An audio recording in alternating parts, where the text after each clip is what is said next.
Halo, selamat siang.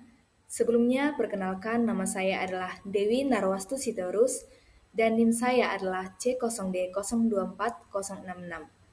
Pada video saya kali ini, saya akan membahas materi mengenai konsep dasar akuntansi pajak yang diampu oleh dosen Bapak Dr. Ridmi Eka Putra, SE MSc, dan Bapak Lutfi, SE MSc, dan Ibu Heriani, SE MAK.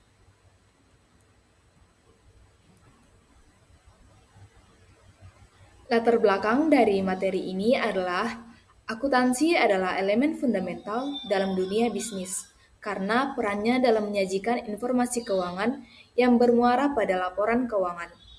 Laporan ini tidak hanya berfungsi sebagai alat evaluasi internal, tetapi juga menjadi instrumen vital dalam perhitungan pajak terutang. Inilah alasan mengapa penguasaan terhadap konsep dasar akuntansi pajak menjadi sangat krusial, guna menghindari kekeliruan pelaporan yang berisiko pada sanksi. Pemahaman yang mendalam terhadap aspek akuntansi pajak sangat diperlukan, baik bagi praktisi maupun akademisi, demi menjamin kepatuhan fiskal yang akurat, transparan, dan akuntabel.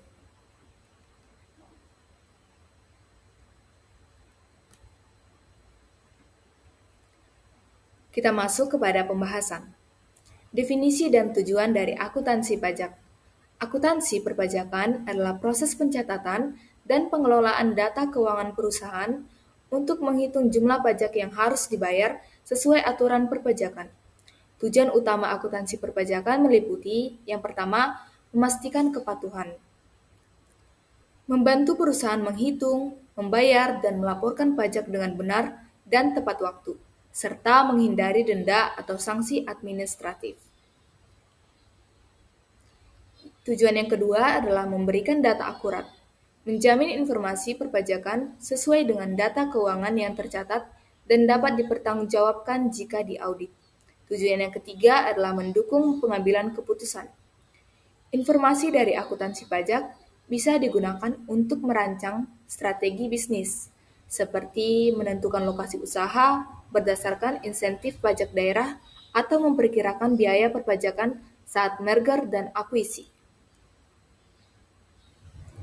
Kemudian ada prinsip-prinsip dalam akuntansi perpajakan. Dalam praktiknya, akuntansi pajak mengacu pada beberapa prinsip fundamental guna menjamin validitas laporan keuangan fiskal.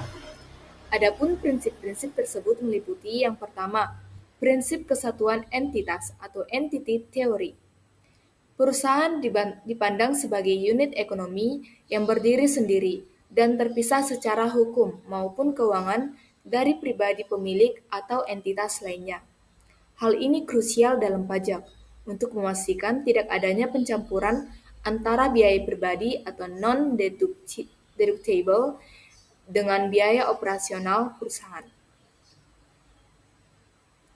Prinsip yang kedua adalah prinsip biaya historis atau historical cost. Setiap transaksi ekonomi harus dicatat berdasarkan nilai perolehan yang sebenarnya pada saat transaksi terjadi.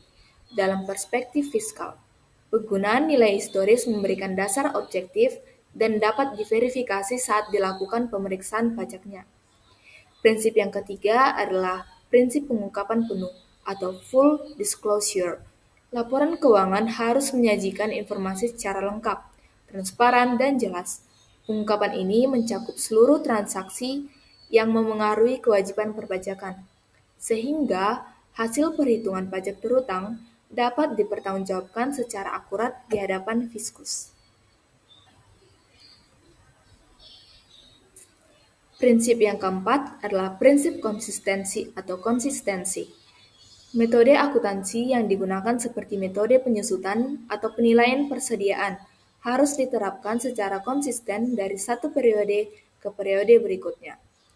Perubahan metode hanya diperbolehkan jika terdapat alasan kuat yang dibenarkan oleh peraturan perpajakan dan harus diungkapkan secara jelas dan dalam laporan keuangan.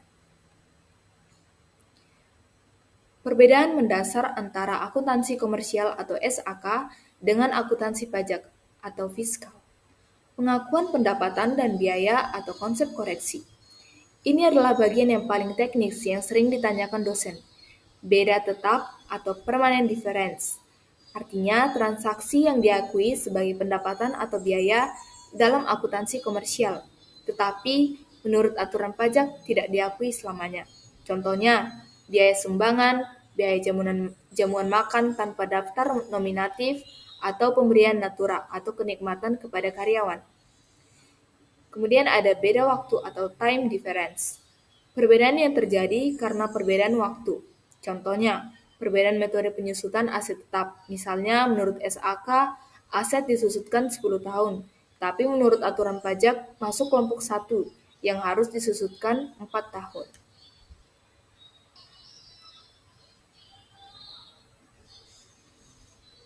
Penutup dari materi ini, saya bisa menarik kesimpulan adalah akuntansi pajak bukan sekedar aktivitas pencatatan angka, melainkan instrumen fundamental bagi wajib pajak untuk menghitung, membayar, dan melaporkan pajak berhutang secara akurat, guna menghindari sanksi administratif.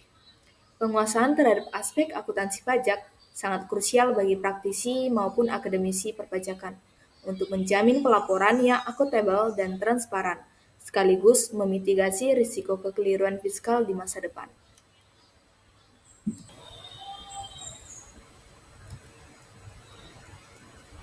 Terima kasih buat yang menonton sampai akhir. Jika ada kesalahan kata yang kurang berkenan, mohon dimaafkan, dan sampai jumpa di video berikutnya.